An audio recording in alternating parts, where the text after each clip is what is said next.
Hello friends, welcome to another episode of Laban Tries to Explain the Bible. Last time we talked about Genesis, we ended in Genesis 11. Hello friend, I almost fell off the chair.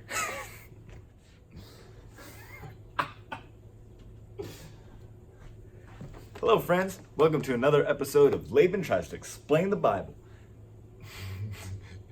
I need to take a minute. Hello friends, welcome to another episode of Laban Tries to Explain the Bible. Last time we ended in Genesis 11 with the story of the Tower of Babel. We know that the Tower of Babel, the people tried to make a name for themselves without God, and God dispersed them and confused their language. Genesis 12 opens up and we focus on one family, one man in specific, Abraham.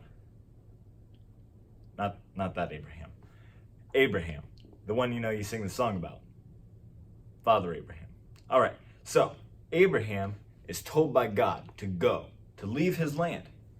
Doesn't really tell him where to go, but he tells him to go. Abraham is faithful to do so, and God blesses him.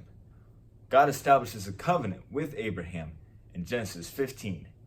What's a covenant, you ask? That's a great question. Yeah, man, so like a covenant's like some form of contract.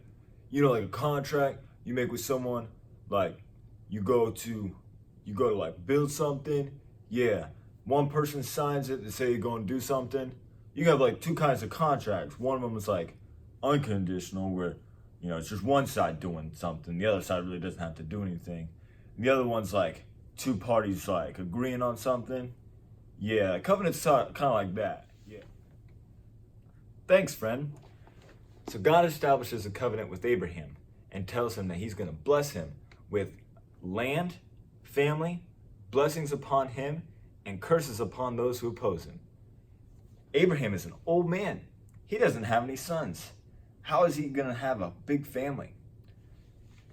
He's like almost 100 years old before he has his first son with Sarah, his wife, and she's like 90.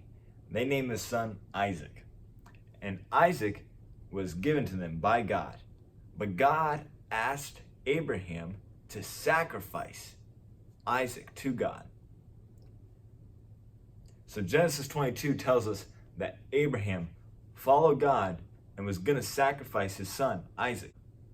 Before he could sacrifice his son, God provided a lamb for Abraham to sacrifice in Isaac's place.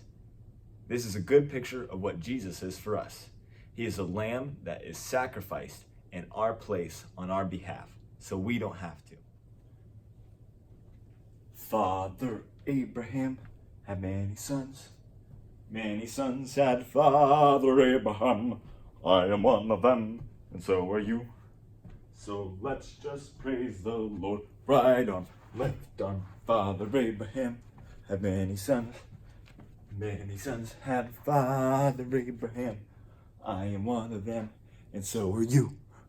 So let's just praise the Lord. Right arm, left arm, right foot. Father Abraham had many sons.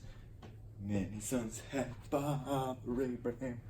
I am one of them, and so are you. So let's just praise the Lord. Right arm, left arm, right leg, left leg. To take a brief interlude and to explain the song Father Abraham. So, Father Abraham. Abraham only had two sons. One of them Ishmael, the other Isaac. Isaac was the father of Jacob, which you will find out later. And Jacob is the father of Israel, which was a great nation of millions of people. So, we know that Abraham was the father of many. And since we are Christians, he is the father of our faith. So that is why we can say, I am one of them, and so are you. The other motions are just for fun. Read up to Genesis 25, and let me know if you have any questions. All right? Love you guys.